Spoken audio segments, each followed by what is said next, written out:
patadita. Bueno, eso es un reflejo nervioso que se hace en los animales también, ¿sí? Que permite también evaluar todo un recorrido, todo un circuito neurológico. Bueno, esto es básicamente lo mismo. Cada uno de los nervios también tiene esa posibilidad, ¿no? De percibir determinadas sensaciones y devolver una respuesta de tipo motora.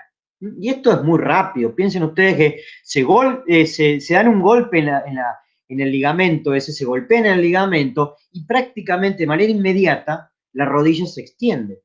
Y bueno, ¿y eso cómo pasa tan rápido así? Y porque la información fue de los nervios hasta la médula y de la médula volvió hacia los músculos para que el cuádriceps se contraiga y se extienda la rodilla. Y eso es un mecanismo realmente muy rápido, muy, muy rápido. La velocidad en que va la información dentro de los nervios es realmente asombrosa. Y también es algo muy beneficioso, ¿no es cierto?, para la locomoción y para un montón de otras cuestiones. Bueno, entonces, acá tenemos torácico largo, torácico lateral, los nervios pectorales, fíjense que se distribuyen a los grupos de músculos que están en la región del pecho, el nervio tóraco dorsal, que va al dorsal ancho, la verdad que por ahí no se menciona demasiado, ahí está, hay un error de tipeo, debe decir tríceps, bueno, pero estos son los principales nervios que se van a estructuras medianamente vinculadas al miembro torácico, pero no a estructuras propias, ¿sí?, del miembro. Acá sí ya empezamos a hablar un poquito de los nervios propios. Esto más o menos no es por ninguna cuestión de importancia, están explicados así, sino más bien para tener un orden simplemente. Entonces acá tenemos estos tres nervios que van a ir apareciendo, ¿sí? Estos tres nervios que van a ir apareciendo son tal vez, igual que los últimos, nervio mediano, estos son los últimos que vamos a ver, nervio mediano y nervio ulnar, son importantes por el tema de la cuestión del control que hacen sobre determinada musculatura. Fíjense, bueno, primero aparece el supraescapular, ese nervio supraescapular es un nervio que se va a destinar solamente a dos extensores del hombro, el supra y el infraespinoso. Solamente va a esos dos nervios. Generalmente los nervios, ya dijimos, se van a distribuir a grupos musculares que tengan la misma función, ¿sí? Que tengan la misma función. Es muy raro que un nervio controle grupos opuestos, ¿sí? Es muy raro que ocurra eso. Entonces, este nervio, que todos los nervios, como ya vimos, están en la parte medial, ¿ven? Están en la parte medial de la axila, acá. Pero muchos de esos nervios, pues, van de a poquito metiéndose entre los músculos y se van distribuyendo o se van hacia posiciones más laterales. No es que siempre van por medial, sino que pueden ir cambiando de posición. Inclusive pueden pasar por delante, después por craneal, de algunos huesos. Bueno, eso es lo que va ocurriendo con los distintos nervios de este plexo. Entonces, el nervio supraescapular, dice, pasa alrededor del borde craneal, sobre todo en el cuello de la escápula, es el lugar donde gira, justamente pasa desde medial hacia lateral alrededor del cuello de la escápula, es decir, muy cerquita de la articulación del hombro. Cuando pasa alrededor es un lugar donde por ahí puede llegar a lesionarse, sobre todo donde puede aparecer ese tipo de lesiones. Se puede dar en los bovinos cuando a veces están en la manga, metidos en la manga, y se quedan apretados a veces por el cepo, cuando están ahí, les pegan un golpe justamente en la zona del hombro, o quedan como caídos en la manga con los miembros apretados. Bueno, eso puede llegar a provocar, sobre todo cuando quedan con los miembros extendidos, es decir, con los miembros torácicos extendidos, puede llegar a comprometer un poco estos nervios supraescapulares. En el caso del caballo también se ve con cierta frecuencia, sobre todo cuando hay traumatismos repetitivos. Por ahí hay gente que está acostumbrada a abrir tranqueras, a pechar, ¿no es cierto?, tranqueras desde arriba del caballo, en vez de bajarse o agarrar la tranquera con la mano y abrirla, directamente golpea, ¿no es cierto?, con el pecho del caballo en la zona del hombro, y eso cuando es muy repetido puede llegar a provocar también lesiones del nervio supraescapular. O también a veces cuando el animal resbala, con los miembros extendidos. Bueno, ese nervio, cuando se lesiona y pasa determinada cantidad de tiempo que este nervio no está funcionando de manera adecuada, ocurre lo que se denomina atrofia muscular, que es lo que alcancé a mostrarle la otra vuelta. ¿Ven? ¿Y qué pasa? ¿Qué es eso de atrofia? Los músculos, cuando no reciben una correcta inervación, cuando están lesionados los nervios y no hay una correcta información, están como quien dice desconectados, si se quiere llamar de esa manera, los músculos empiezan a achicarse en su tamaño. Las células musculares empiezan a perder volumen, empiezan a perder como contenido de adentro, porque claro, no se pueden contraer, porque el nervio está inflamado, porque el nervio está lesionado. Entonces, si ese nervio está inflamado, no le lleva la información al músculo y el músculo no se puede contraer. Entonces, ¿qué es lo que pasa? Finalmente, cuando pasa mucho tiempo que ese músculo no se contrae, las células musculares, ¿sí? Las células musculares se atrofian. Es un término que lo van a entender bien y lo van a estudiar bien en patología, ¿sí? Patología general, patología especial que van a tener en tercer año, que es una materia muy linda. Bueno, van a entender esos términos de atrofia. Como nunca estuvieron, como nunca estuvieron fracturados, calculo que tampoco nunca habrán estado enyesados.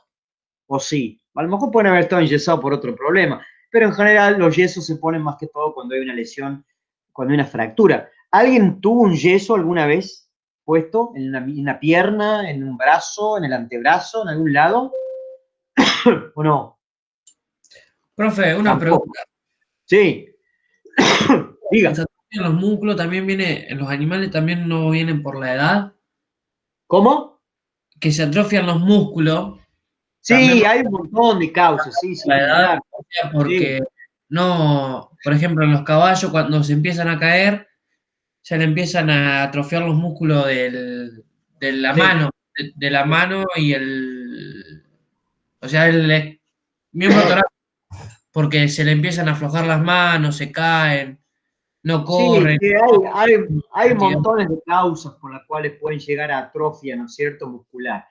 Las dos más importantes serían, una, porque hay fallas de los nervios que controlan los músculos, como pasa en este caso. Otra es por inmovilización o porque no se usa el músculo. El músculo al no utilizarse, ¿qué es lo que pasa? Por eso yo preguntaba si alguno de ustedes alguna vez estuvo como que enyesado. Si ustedes les enyesan, por ejemplo, no sé, se fracturaron el antebrazo, un golpe, fracturaron el antebrazo, a lo mejor tienen que tener un yeso puesto durante, no sé, 45 días, 2 meses, hasta que se termine de osificar y acomodar la fractura, ¿no? Bueno, durante todo ese tiempo, ustedes ese miembro lo tienen inutilizado, no lo pueden usar, porque no se pueden mover las articulaciones, porque no hay, no hay posibilidad de que se flexione nada, porque está lógicamente eh, inmovilizado por el yeso. El yeso tiene esa función, inmovilizar para que los huesos se terminen de unir.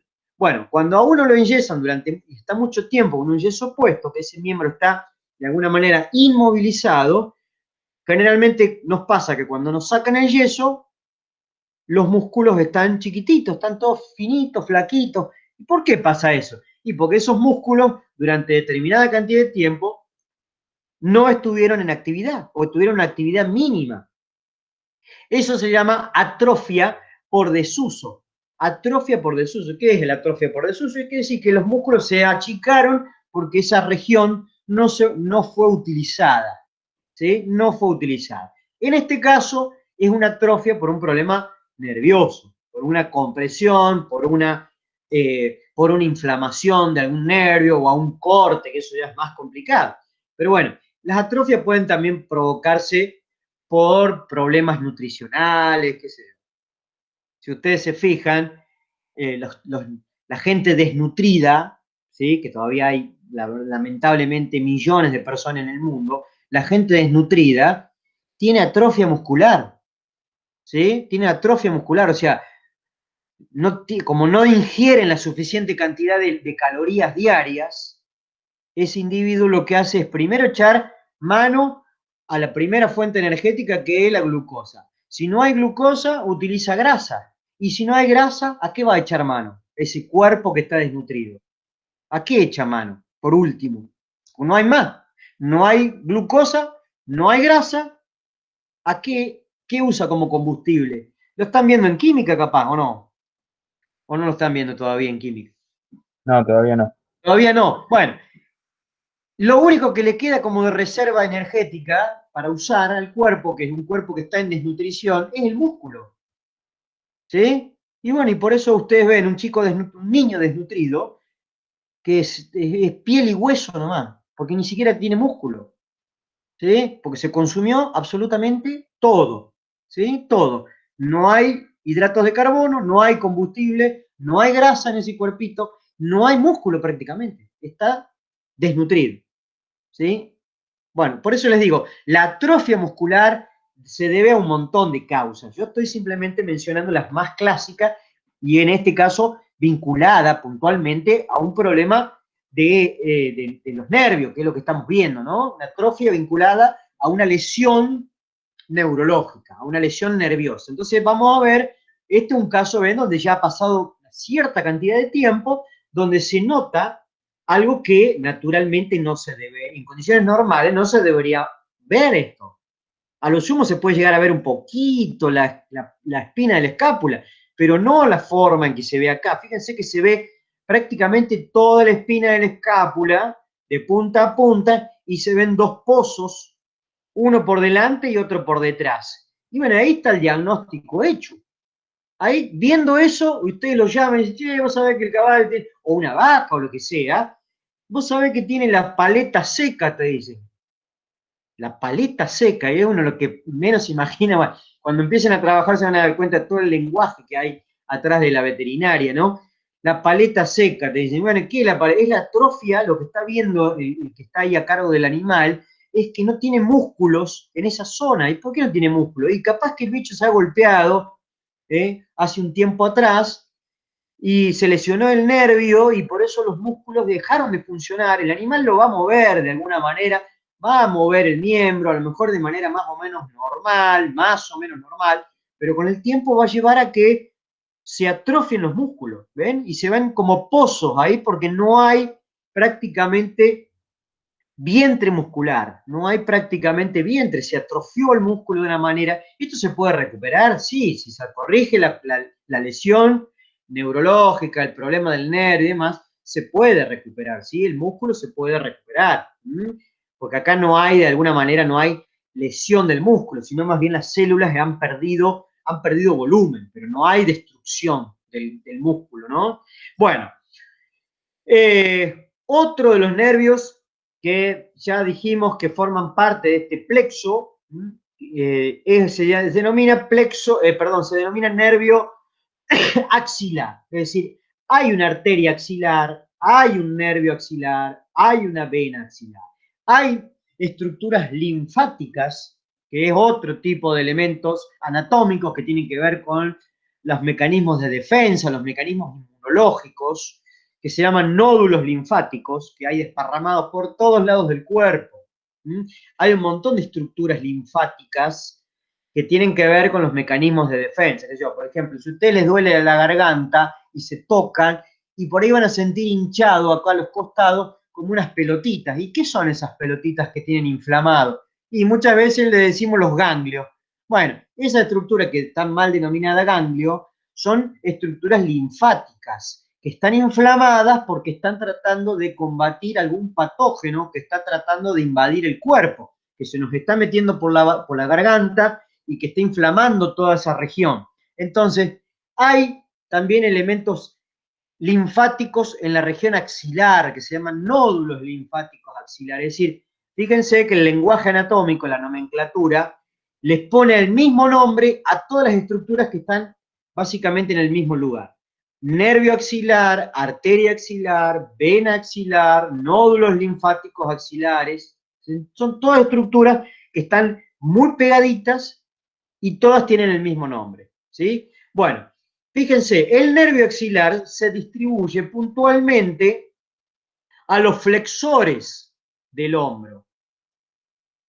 los tres flexores del hombro más importantes que hay son el redondo mayor, el redondo menor, que hay uno que está de lateral, que es el menor, el mayor está de medial, y el deltoides, que está por encima del redondo menor y también del infraespinoso. Pero bueno, fíjense que se distribuye casualmente, no es casual, sino que ya les dije, los nervios generalmente se distribuyen a grupos funcionales que tienen el mismo rol, ¿sí? Que tienen el mismo rol. Entonces acá tenemos tres músculos flexores, ¿sí? Tres músculos flexores. Acá puede llegar a aparecer alguna partecita de este músculo que puede recibir alguna rama, pero en general, como regla general, tenemos que los tres flexores más importantes del hombro están controlados por el mismo nervio, ¿sí? Por el mismo nervio. El nervio axilar. Entonces, si ustedes les preguntan, mencione ejemplo de músculo, no sé, flexores del hombro, ustedes tienen tres para poner ahí, mayor, el redondo mayor, el menor y el deltoide, y el nervio que los controla se llama nervio axilar. Es el nervio que se encarga de controlar los músculos flexores del hombro. ¿Sí? Bien, uno de los que ya dije que era el nervio más importante del plexo. ¿Sí? Por eso dice el nervio clave del plexo braquial. Es el nervio más importante que hay de todo ese paquete, el más importante porque ese nervio, el radial, se encarga básicamente de todos los extensores, menos los extensores del hombro. Los extensores del hombro ya dijimos que los controla el supraescapular. Este se encarga de los extensores del hombro. Pero de ahí en más, todos los extensores que hay en el miembro torácico, o sea, los extensores del codo, los extensores de la mano, los extensores del dedo, todos están controlados por el nervio radial. Por eso de ahí la importancia de conocer este nervio, que es realmente muy importante. Bueno, también se encarga de llevar información a la piel. Todos estos nervios se distribuyen también en la piel, ¿no es cierto? Tienen ramas, digamos, ramitas que se van desparramando en distintas partes de la piel para poder llevar información también de tipo sensitiva, ¿no? Pero bueno, nos vamos a enfocar fundamentalmente en la parte motora, ¿no? En la parte tanto sensitiva. Que después ustedes la van a tener que también conocer un poco para poder hacer una evaluación clínica, una evaluación neurológica y demás. Pero bueno, ahora vamos a apuntar principalmente a lo que es la cuestión del control de los músculos, ¿no? Bien. Y esto creo que se los alcancé a mostrar la otra vuelta, ¿sí? Esto es un caso real de una lesión, una parálisis radial. Una parálisis radial. Si ustedes ven un animal, sobre todo un caballo así, ya sospechen de primera que es muy probable que tenga una parálisis radial. También puede haber, acompañando, junto con esa parálisis, que también es bastante complicado, puede haber una fractura, pero debería estar mucho más hinchado toda esta zona.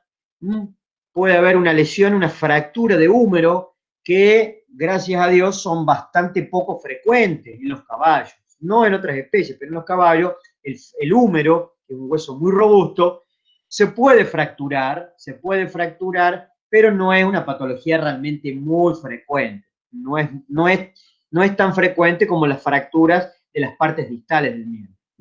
Pero bueno, si ustedes ven esta posición así, de un animal, puede también ser un perro, puede también ser una vaca, que está de esta manera, digamos, con el miembro posicionado de esa forma, y ni hablar si uno lo quiere hacer caminar, van a ver la forma, cómo hace para mover el miembro. Esto ya prácticamente el diagnóstico está hecho. Es decir, acá hay una parálisis radial. El animal es incapaz de extender el codo, por eso van a ver que la punta del olecranon, la punta del codo está como más bajo que del otro lado, está como el codo caído si uno lo mira.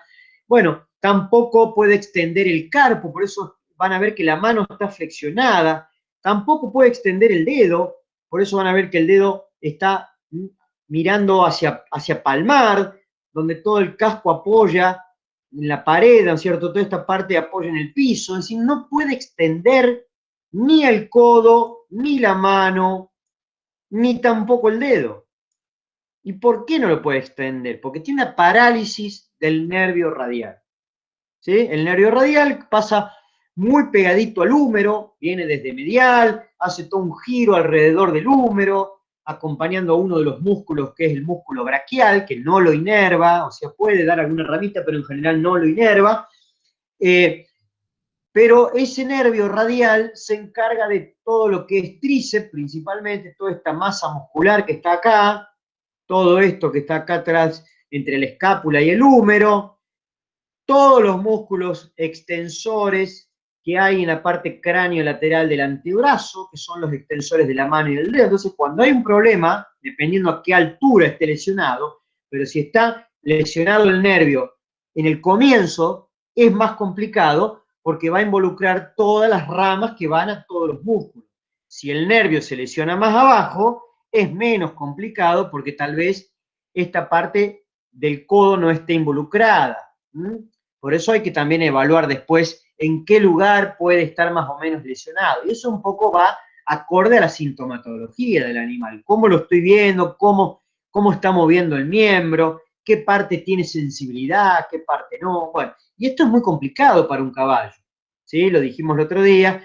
¿Por qué? Porque el animal, como no puede extender el miembro, no puede soportar el peso tampoco. Y si no puede soportar el peso, prácticamente el 60% del peso corporal lo va a tener que apoyar en una sola mano, en un solo miembro torácico. Y eso va a terminar con el tiempo. Si no puedo corregir este problema, si no puedo, digamos, volver a la normalidad, esta cuestión de la parálisis, va a terminar ese exceso de peso que está soportando el miembro del lado opuesto, lo va a terminar lesionando, va a empezar con lesiones también en el miembro torácico sano. Y por eso es tan complicado cuando hay problemas en el aparato locomotor del caballo. No es como en un perro, en un gato, es bueno, le amputo el miembro, y sí, se puede hacer sin problema. Se hace generalmente donde se amputan los miembros en los carnívoros, cuando tienen parálisis radial, cuando tienen fracturas que por ahí no se terminan de solucionar, donde el animal por ahí en muchos casos se empieza a mutilar, ¿qué quiere decir? Se empieza a masticar. El perro y el gato tienen ese problema, empiezan como a lamerse el miembro, que por ahí pierden la sensibilidad, entonces se lamen, se empiezan a lamer, después se empiezan a pellizcar, se muerden, como no tienen dolor, no tienen sensibilidad, se lastiman, ¿sí? Se provocan ellos mismos lesiones, y bueno, en casos que han visto también que prácticamente se mastican los miembros, porque no tienen dolor por la parálisis, entonces no le está llegando la información tampoco sensitiva, entonces los tipos se mastican los miembros. ¿Qué es lo que pasa? Y bueno, hay que solucionarlo rápido eso porque no podemos estar con un perro, un gato, con el miembro todo mutilado, corriendo por la casa con esa pata colgando. El animal se acostumbra rápidamente a andar en tres miembros, ya sea un miembro torácico o un miembro pélvico, ¿sí?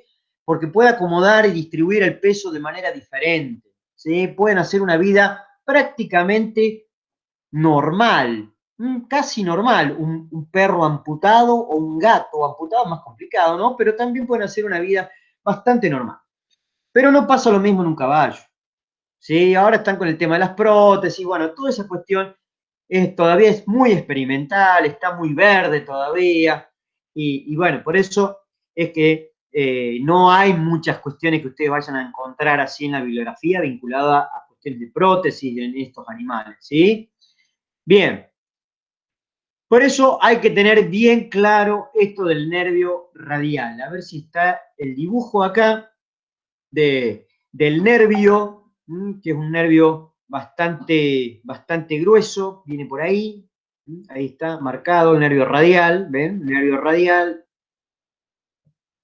Bueno, ese nervio, fíjense cómo acá está hecho en línea de puntos, ¿ven? Ahí línea de puntos quiere indicar, este esquema quiere indicar que va como pegadito al húmero, va pasando como por detrás del húmero, va como, hace un giro desde medial hacia lateral, perdón, desde medial hacia lateral y aparece acá de nuevo, aparece de nuevo en la parte más craneal, pasando como por craneal del codo, bueno, justamente en este lugar, acá donde están todas estas ramitas dibujadas, son las que se van a distribuir principalmente al tríceps, a todos estos músculos que están en la parte caudal, ¿no es cierto?, de la articulación, del hombro, y que son la masa muscular más importante, el tríceps con todas sus cabezas, el anconio, bueno, todos los extensores del codo reciben ramitas desde el radial. Y después el radial cambia de posición, pasando bien pegadito al hueso, bien pegado al hueso, para distribuirse en la parte craneal principalmente y lateral del antebrazo.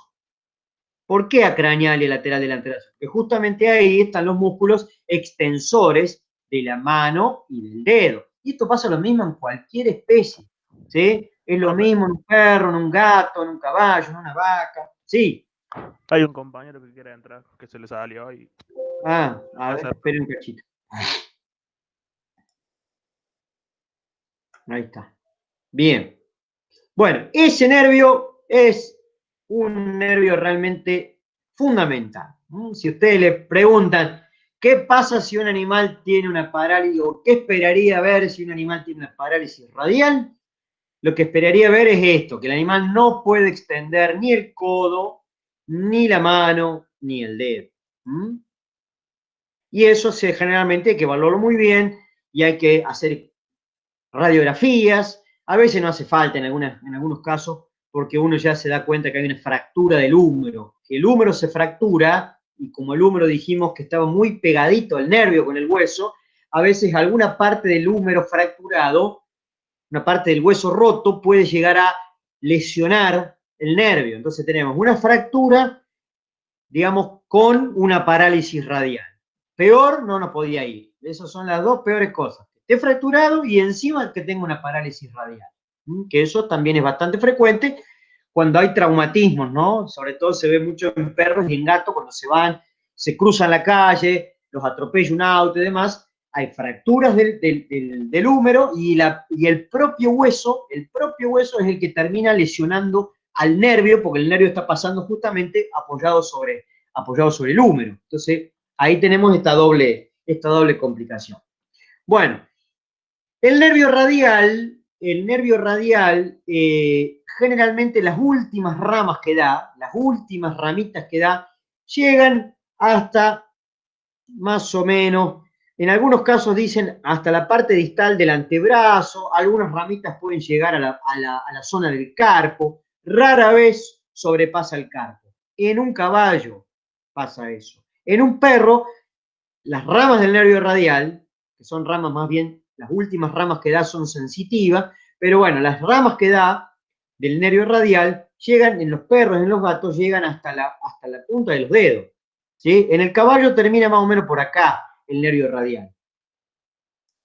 Más o menos la terminación es cuando finaliza el antebrazo o el comienzo de la mano. Digamos, de ahí para abajo ya no hay más ramas del nervio radial en un caballo. Pero en los carnívoros las ramas llegan hasta la punta de los dedos.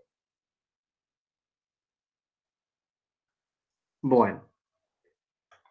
Y estos dos nervios que vamos a ver acá, me faltan 2, 3 nervios. A ver, el músculo cutáneo, no sé por qué no tengo. ¿Dónde está el músculo cutáneo?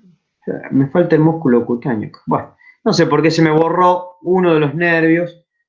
Ah, no, estaba acá, ni lo mencioné, lo pasé de largo, pobre. No, me pasé de largo pero bueno, lo tienen acá, de última, yo después se los paso esta presentación. Este es otro de los nervios que no me di cuenta y lo pasé de largo, porque me fui directo al nervio radial y a otros, al axilar y demás. Pero bueno, acá tenemos, fíjense que es un nervio con un nombre bastante raro, se llama nervio músculo cutáneo. La verdad que es un nervio que no me indica mucho, pero bueno, este nervio tiene ese nombre, no lo han cambiado hace mucho, mucho tiempo, y yo creo que va a permanecer así ese nombre durante muchísimo tiempo más, pero es un nervio que se destina principalmente a los flexores del codo, ¿sí? A los flexores del codo, donde ahí aparece el principal flexor del codo, que es el bíceps. El bíceps braquial, el músculo braquial, que es un músculo que le ayuda al bíceps, es decir, sinérgicos entre ellos, y también hay algunas ramas que van a otro músculo que no colabora en la flexión del codo, que está más bien sosteniendo o colaborando en parte con el funcionamiento de la articulación del hombro, se llama coracobraquial. Pero bueno, por lo menos tener idea de que se encarga de los flexores del codo. El bíceps y el músculo braquial. Estos son los dos músculos más importantes que se encargan de flexionar el codo en cualquier especie, ¿sí? Y después que inerva esos músculos, el nervio músculo cutáneo lo que hace es continuar distalmente, continuar hacia abajo. Ahí anda por acá el nervio, miren, ahí está. El nervio músculo cutáneo, ese nervio, una vez que larga ramitas, largas ramas para lo que son el bíceps, el músculo braquial, después continúa netamente con ramas que son ramas sensitivas. Estas ramas que van acá en la parte medial del antebrazo y que pueden pasar, ¿sí? Pueden llegar inclusive hasta prácticamente la articulación metacarpo-falángica. Bueno, son todas ramas sensitivas. Es decir, si ustedes le tocan, le pellizcan en la parte interna de la región del metacarpo un caballo, en la parte medial del antebrazo de un caballo, el animal va a reaccionar porque está transportando información sensitiva que lleva el nervio músculo cutáneo. Eso es todo parte del examen neurológico, porque no pretendo ahora que tengan idea de eso, pero sí saber que este nervio, el músculo cutáneo, con un nombre bastante fiero para acordárselo, se encarga de controlar el bíceps y el músculo braquial, ¿sí? Que son los dos flexores más importantes de la articulación del codo. Bueno, el radial que ya dijimos, el radial, a pesar de que acá no lo diga, en el caso de los carnívoros, que ya dijimos que se llega hasta los dedos, pero en el caso de los carnívoros, además de controlar a todos los músculos extensores del codo, de la mano y del dedo, también el nervio radial controla a los músculos que son los encargados de provocar la supinación, que es ese movimiento de rotación que hace el antebrazo. Es decir, los músculos supinadores, en los carnívoros, bueno, hasta que termine de escribir supinadores se me termina la hora. Bueno, supinadores son controlados por el nervio radial. La palma de la mano se mueve como pidiendo una moneda, una limosna. ¿Sí? Ese es el movimiento de supinación, cuando la palma de la mano se va a posicionar finalmente hacia dorsal. Esa supinación tan extrema la podemos hacer nosotros. Un gato lo hace mucho menos que nosotros. Pero nosotros podemos rotar prácticamente todo el antebrazo y además la mano, entonces queda, la palma de la mano queda como mirando hacia dorsal, hacia arriba. Bueno, ese movimiento de rotación que nosotros podemos hacer de manera muy amplia es la supinación. Y esos músculos supinadores los controla el nervio radial. En nuestro caso también están controlados por el nervio radial. Bueno, y estos son los últimos dos nervios del plexo, el mediano y el ulnar, o mediano y cubital, como quieran llamarlo. Ulnar o cubital es lo mismo. Fíjense que estos músculos, estos nervios se distribuyen principalmente en los flexores de la mano y del dedo. ¿Sí? Los extensores ya sabemos que son propiedad del radial. Ahora, el mediano y el ulnar se combinan estos dos nervios. Hay lugares donde se entrecruzan entre ellos, intercambian fibras nerviosas y se encargan de controlar todos los músculos flexores de la mano y del dedo. ¿Cuáles serían esos flexores de la mano y del dedo? Bueno, el flexor carporradial, el flexor carpulnar, el flexor digital superficial, el flexor digital profundo, y se terminaron para un caso de un caballo o de un rumiante. Y bueno, si fuese un carnívoro, además, bueno, también el músculo interóseo, ese músculo transformado en ligamento, también tiene inervación a través de estos nervios, y en los carnívoros también se encargan de controlar los pronadores, que son los que mueven el antebrazo de manera contraria a la supinación. Bien, Bueno, acá hay un montón de información vinculada a estos dos nervios. Fíjense, se encarga de controlar los caudomediales. Bueno, los caudomediales son los flexores de la mano y del dedo. Este nervio, el mediano, es un nervio que después el día de mañana, junto con el lunar, lo van a tener que repasar, lo van a tener que estudiar. Cuando lleguen a quirúrgica, ¿por qué van a tener que repasar estos nervios? Estos nervios son los que se distribuyen en la parte distal, principalmente del pie del caballo, digamos, de la mano del caballo, que también es muy parecido a lo que va a pasar después en el miembro pélvico, más allá que van a haber otros nombres, la distribución de los nervios es bastante parecida. Pero bueno, la mano y el dedo de un caballo está principalmente controlada, inervada por estos dos nervios, el mediano, el lunar, y hay una pequeña contribución, que la marqué hace un ratito, del nervio musculocutáneo. Acá tenemos los nervios mediano y lunar, que ya a esta altura, cuando están llegando o ingresando a la región de la mano, ya los nervios empiezan a tener otro nombre. Ya dejan de tener el nombre de nervio mediano y ulnar, sino que se transforman principalmente en esto. Son continuaciones. En definitiva, hay un cambio de nombre, pero en definitiva son continuaciones de los nervios mediano y ulnar. Se empiezan a llamar palmares, nervios palmares, lateral y medial. Estos nervios están acompañando el recorrido entre los flexores digitales, entre el superficial, el profundo y el interóseo, el músculo interóseo que está ubicado acá. Bueno, no me va a salir justamente para hacer una línea recta, pero recuerden que acá por detrás del metacarpo está el interóseo, ese músculo. Bueno, entre medio de estas estructuras, entre los tendones musculares, entre el interóseo, es donde van a ir pasando estos nervios que se llaman palmares, palmar medial y palmar lateral.